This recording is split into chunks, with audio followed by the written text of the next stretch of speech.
Imagine a handshake. A handshake that's held back a literal river of conflict for over 6 decades. A handshake between two nations often on the brink. Sounds dramatic, right? Because it is. We're talking about the Indus Water Treaty, not just a piece of paper, but the very lifeline for millions. A guardian of peace, and perhaps a ticking time bomb. Today, we're diving deep into its secrets, its strengths, and the whispers of its potential unraveling. Get ready to have your understanding of global stability, and perhaps even your morning coffee, completely redefined. All right, let's peel back the layers of this fascinating enigma.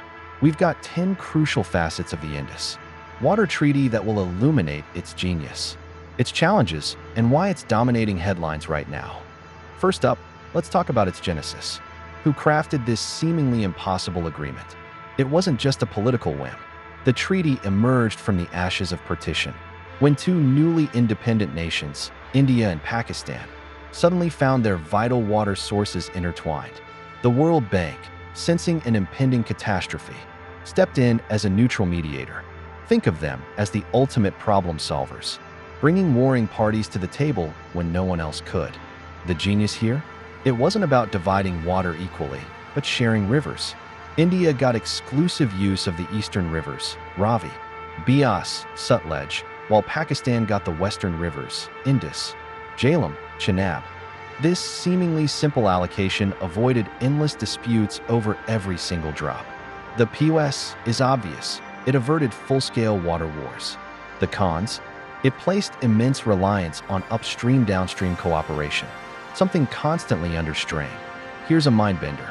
This treaty is considered one of the most successful international water-sharing agreements globally, despite the fraught relationship between the signatories. It's a testament to the power of structured diplomacy, even in the most hostile environments.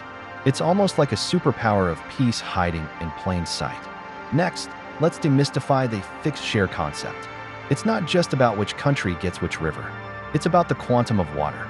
Pakistan, as the lower riparian state, secured a whopping 80% of the combined waters of the Indus system under the treaty.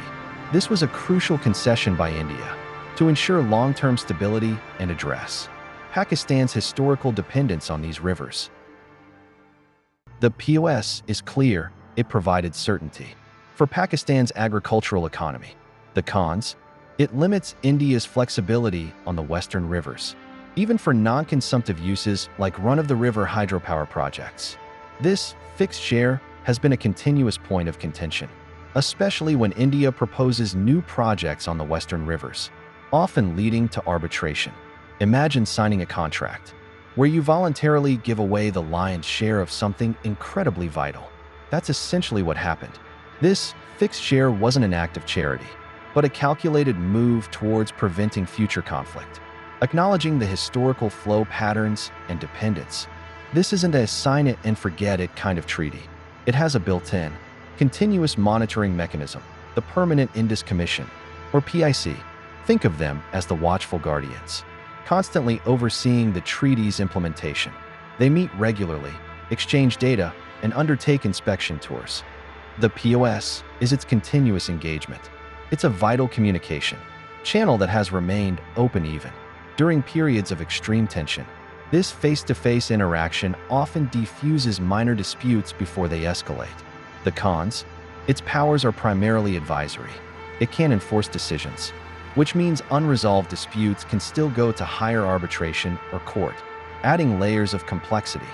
This commission has survived wars, border skirmishes, and countless diplomatic spats. It's a silent testament to the treaty's resilience and the pragmatic understanding that, despite everything, these two nations must talk about water. It's like a sibling rivalry where the parents insist on weekly family dinners. What happens when disagreements inevitably arise? The treaty has a three-tiered dispute resolution mechanism, a brilliant failsafe. First, issues go to the PIC. If unresolved, they can be referred to a neutral expert, appointed by the World Bank. If still unresolved, it escalates to a court of arbitration. The POS is its clear, step-by-step approach. It provides a structured path for resolving complex technical and legal issues without resorting to unilateral actions. The cons?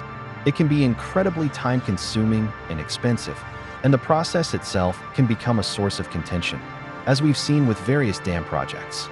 This mechanism has been invoked multiple times, proving its necessity. It highlights that even the best agreements anticipate friction and build in pathways to navigate it. It's like having a well-defined rulebook for a high-stakes game. World engineering terms, leading to endless technical debates that often mask underlying political mistrust. It's like trying to perfectly divide a pie, but one side thinks you're hoarding the crumbs. Now, let's talk about the elephant in the room, climate change. When this treaty was signed in 1960, climate change wasn't on the global radar. Today, it's dramatically altering the hydrology of the Indus Basin. Glaciers are melting at unprecedented rates, leading to floods and then severe water scarcity. The POS is that the treaty's fundamental framework still holds, providing a baseline for cooperation. The cons are significant. The treaty doesn't explicitly address water scarcity due to climate change. This lack of foresight means both nations are facing a future where the pie itself is shrinking, leading to amplified competition and stress on the existing agreement. This is where the treaty feels increasingly anachronistic. It's like a finely tuned machine built for a different climate. The original architects could not have envisioned the current environmental pressures, making its continued relevance a monumental challenge. Here's a truly chilling thought: the fear of water being used as a weapon. While the treaty aims to prevent this, the specter of hydroterrorism, or using water as a geopolitical leverage point, constantly looms. In moments of extreme tension, voices inevitably rise, suggesting a review or even abrogation of the treaty. The POS of the treaty is that it has, so far, prevented any large-scale weaponization of water. The cons is that the threat remains. Any rhetoric about cutting off water supplies, even if just political posturing, sends shivers down spines and heightens anxieties, creating an environment of mistrust. This fear isn't just theoretical. The sheer dependency of millions on these rivers means any disruption would have catastrophic humanitarian consequences. This makes the Indus Water Treaty a critical safeguard against an unimaginable scenario. Let's zoom in on the real-world impact. The Indus Basin is the agricultural heartland for both India and Pakistan, supporting millions of farmers. This treaty directly dictates their livelihoods, their food security, and their economic stability. It's not just about rivers. It's about bread on tables. The POS is that the treaty, by providing a framework, has allowed for decades of agricultural planning and development. The cons: any perceived deviation from the treaty or a future of reduced water flow directly threatens the economic backbone of these nations, particularly Pakistan, which is more dependent on the western rivers. Think of the treaty as the ultimate insurance policy for farmers. Without it, every planting season would be a gamble, every harvest a prayer.